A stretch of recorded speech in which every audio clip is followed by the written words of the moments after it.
네, 세 분 어서 오십시오. 안녕하십니까?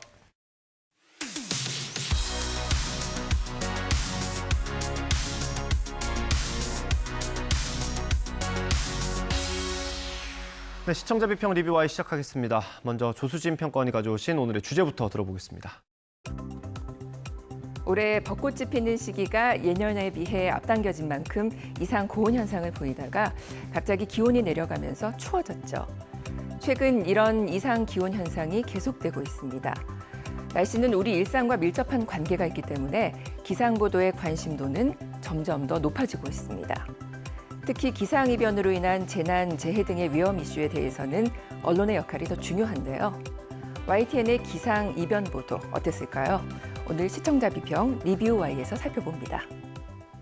네, 벚꽃이 정말 빨리 폈습니다, 올해. 저는 출퇴근하다가 구경한 게 다일 정도로 금방 치고 말았는데 어떠셨어요? 네, 저는 이제 모임이 하나 있었는데요. 모임 일정이 앞당겨지면서 오히려 좀 벚꽃을 즐길 수가 있었습니다. 그래요? 예. 이쁘던가요? 예. 네, 저 대신 많이 즐기신 것 같습니다. 어땠어요? 네. 벚꽃 명소에 일 때문에 가게 돼서 굉장히 기대를 하고 갔는데 정작 벚꽃은 다 지고 이제 꽃사과 나무만 구경을 하다 왔습니다. 예, 네. 저보단 낫네요. 뭐든 구경하셨으니까요. 네. 이게 서울의 공식 벚꽃 개화일이 예년보다 14일가량 이제 빨라졌기 때문에 생긴 일인데요. 그러니까 보통 4월 말 5월 초에 피는 라일락 같은 경우도 그 벚꽃이랑 같이 핀 거를 좀 볼 수가 있었습니다. 그 대부분의 이번 그 개화 시기와 관련해서 굉장히 좀 의아해 하시는 분들이 많으셨을 거예요. 그래서 궁금하셨을 텐데요. YTN이 이 소식을 잘 전달을 했습니다. 역대 두 번째 빠른 벚꽃 개화 봄꽃 축제 생태계 혼란이라는 제목의 보도였는데요.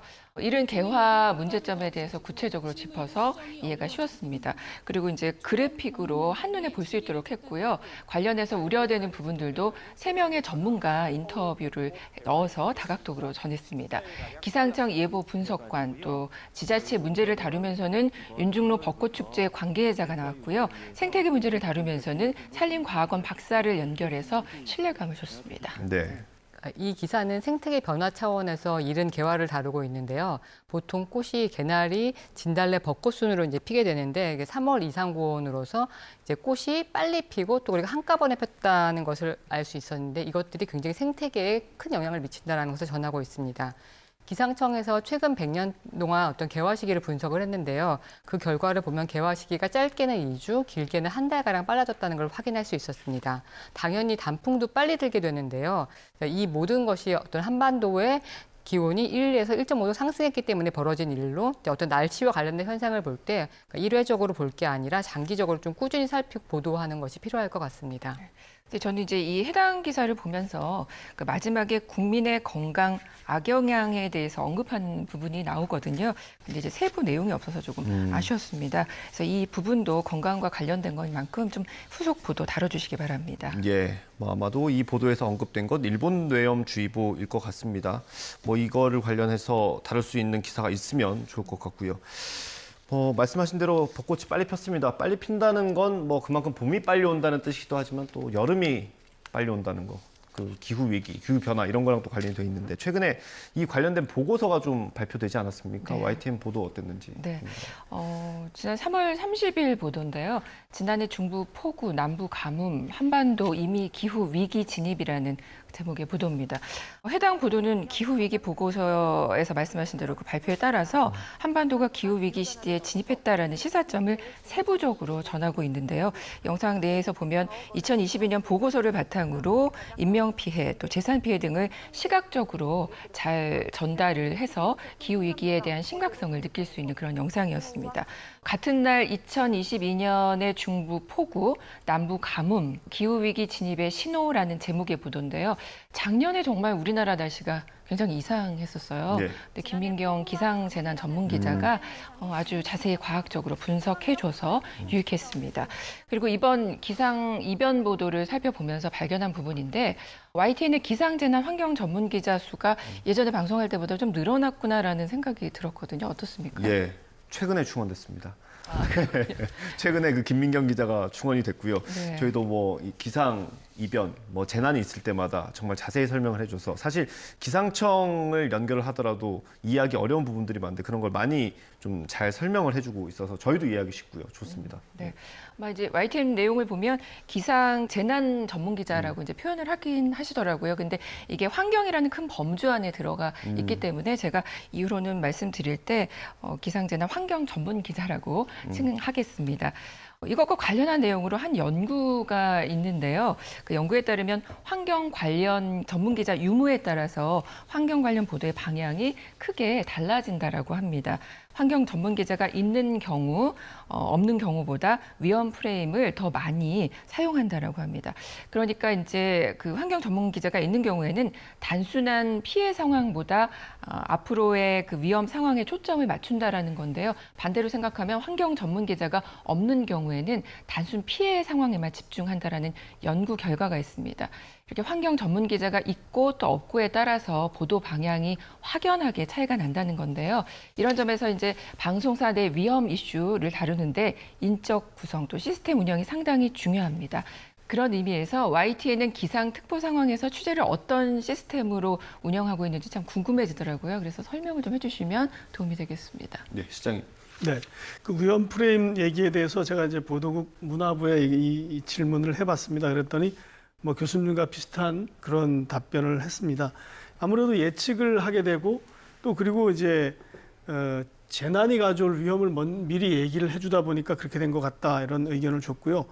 주민들에게 대비하도록 하는 게 저희 임무이기 때문에 아마 그렇게 이해가 되는 것 같습니다. 저희 회사 같은 경우는 기상재난 전문 기자들이 있는데 주로 이제 그 보도의 방향을 정할 때 기상 전문 기자들이 그 보도의 그 방향을 잡아주는 역할을 한다고 볼 수가 있고요.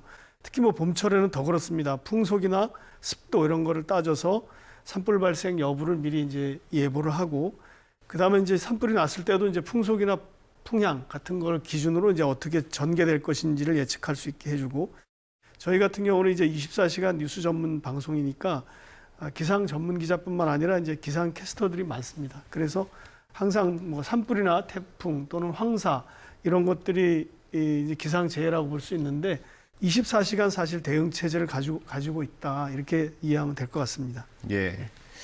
이 전문 기자들은 이제 스튜디오나 이제 기사를 통해서 지금까지의 상황을 분석하고 또 쉽게 설명을 해주는 역할을 하고요.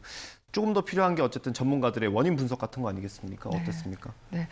그 한양대 해양융합공학과 교수를 화상으로 연결해서 진행한 대담이 있었는데요. 전 세계에서 발생하는 이상 기후와 피해를 정리해서 심각성을 인식시켰습니다. 더 뉴스 보도입니다. 지난 겨울 기온 널뛰기 50년 만에 최고 예측 불가 이상 기온 원인은이라는 제목의 보도인데요. 모든 변화는 이산화탄소 농도에 기인하기 때문에 탄소 중립밖에 답이 없다라고 결론을 내리고요. 정책과 일상생활에서 실천 방향을 제시하는 거 의미가 있었습니다. 네, 말씀하신 것처럼 전문가들 같은 경우에는 꽤 오래전부터 어떤 기후 위기에 대해서 우려하면서 경고를 해왔는데요.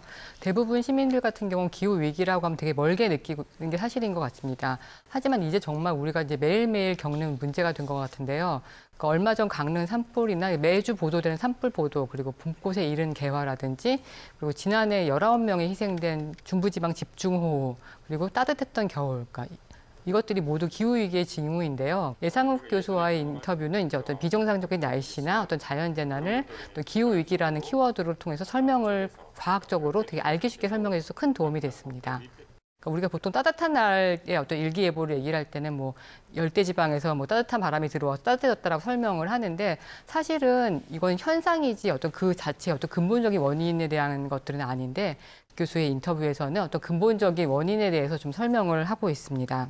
그러니까 해당 인터뷰 같은 경우 이제 한 번의 인터뷰로 끝나긴 했지만은 이런 과학적인 사실의 기초와 분석이 곁들여진 내용이 이제 어떤 기상 예보를 할 때 곁들여진다면은 시청자들이 어떤 기후 위기를 체감하거나 이해를 하는데 큰 도움이 될 것 같고 이 부분에 대해서 좀 신경을 써서 보도를 해줬으면 좋을 것 같습니다. 네. 그 기후 위기 대응에 있어서 인류의 교과서라고 불리우는 제6차 IPCC 종합 보고서가 또 최근에 발표가 됐죠. 그래서 YTN의 이 IPCC 이회성 의장이 방문해서 스튜디오에 출연을 했습니다. 인류 살얼음 위에 서 있다. IPCC 유례없는 경고라는 제목으로 방송이 됐는데요. 네, IPCC는 유엔사나 전문 그 기후 변화에 대한 정부 간 협의체를 말하는 건데요. 이게 이제 다른 인터뷰와 비교해서 구체적인 대안과 과제를 제시를 해서 의미가 있었는데요. 정부 정책에 대한 평가가 또는 이제 대책 등에 대해서도 조금 더 구체적인 내용이 있었으면 제시됐으면 하는 그런 바람이 좀 있고요.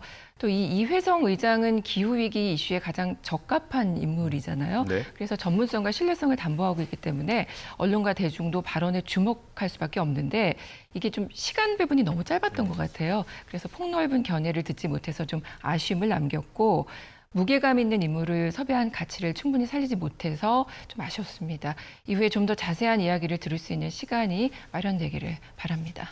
IPCC 기후변화 보고서는 기후변화에 관한 가장 공신력 있는 자료이자 그러니까 세계에서 그 기후변화 정책이나 협상을 할 수 있는 근거가 되는 자료이기도 하는데요. 이와 관련해서 YTN은 IPCC 이회성 의장 인터뷰를 비롯해서 오채훈 국가녹색기술연구소 책임연구원, 김영준 카이스트 문술미래전략대학원 부교수와의 인터뷰를 통해서 이제 관련 내용을 소개를 하고 있습니다. 네. 뭐 다양한 분들이 나오셨던 걸로 저도 기억을 하고 있습니다. 예, 맞습니다. 그러니까 여러분이 나와서 다양한 관점을 전해줘도 장단점이 있을 것 같은데요. 그래서인지 좀 인터뷰를 보면서 인터뷰인마다 이제 강조하는 지점이 달라서 보고서 내용이 뭔지를 좀 파악하기 어려운 부분이 있었습니다. 이를테면 이회상 의장 같은 경우에는 그러니까 기후변화 원인이 인간에 의해서 이루어진다는 것들을 확정했다는 것들을 주요 내용으로 소개를 했지만 오채훈 연구원 같은 경우에는 그러니까 10년간의 탄소 중립을 위해서 인류가 어떠한 행동을 할 것인지가 향후에 어떤 지구 생존에 막대한 영향을 미치므로 이제 인류 행동이 중요하다라는 부분들을 이제 강조를 했었습니다. 그러니까 인터뷰뿐만 아니라 뭔가 보고서 내용을 별도로 소개를 하면서 자세한 수치나 이런 것들을 소개를 해줬으면 좀 더 이해가 큰 도움이 되어 있지 않았을까 싶습니다. 네. 뭐 이게 앵커들이나 여기 취재진들이 이제 원고를 작성할 때 좀 알아듣기 쉽게 이렇게 작성하는 것도 필요할 것 같네요. 뭐 받아들이시는 시청자들 입장에서는 좀 어려운 내용이기 때문에 좀 헷갈리실 수 있을 것 같아요. 이와 관련해서 이제 보고서 발간에 대해서 이제 IPCC 의장이 이 기자회견을 다룬 지구 온도 1.5도 상승 불가피 기술 문제 해결되면 한국이 유리 보도는 좀 상당히 좀 의아했습니다. 이미 지구 온도가 1.09도 상승을 했고 1.5도 이상이 넘어가면 이제 지구가 돌이킬 수 없는 어떤 상태에 이르게 되면서 이거를 막아야 한다는 게 이제 보고서의 내용인데 이제 의장이 이제 별 근거 없이 뜨거운 맛을 봐서 약간 정신을 차린다라는 이런 논리로 이제 이야기를 하는데 이거는 약간 보고서 내용도 맞지 않을 뿐만 아니라 대단히 좀 비과학적이고 위험한 발언이라고 저는 생각을 하거든요. 그런데 이 기사는 이제 그러한 의장의 발언에 대해서 별다른 지적 없이 이제 기정 사실처럼 좀 보도를 하고 있습니다. 그리고 또 기사는 이어서 그러니까 어떤 전반적 여건이 뭐 다른 어떤 나라보다 탄소 중립을 달성할 수 있는 데서 한국이 가장 유리한 위치에 있다고 확신을 한다라는 어떤 발언, 이 의장의 발언을 인용을 하면서 기후변화를 억제하기 위한 과학적 선택지를 제시를 했고 돌이킬 수 있는 희망적 메시지도 담고 있다고 이제 보도를 하고 있습니다. 제가 보았을 때는 이제 그 어디에도 과학적 선택지는 제시되지 않고 이 의장의 어떤 확신이라 약간 믿음에 찬 발언만들이 있는데 이걸 좀 희망이라고 말하는 게 적절한지 좀 의문이었습니다. 그러니까 기후위기 대응과 관련해서 이제 한국의 정책 목표 이행 수준을 보면 세계 60이라는 최하위 평가를 받았습니다. YTN은 이러한 상황을 엄중히 돌아봐야 합니다. 온실가스 배출을 줄이고 그러니까 제대로 된 기후위기 정책을 정부가 펴고 있는지를 점검하는 보도가 필요한데요.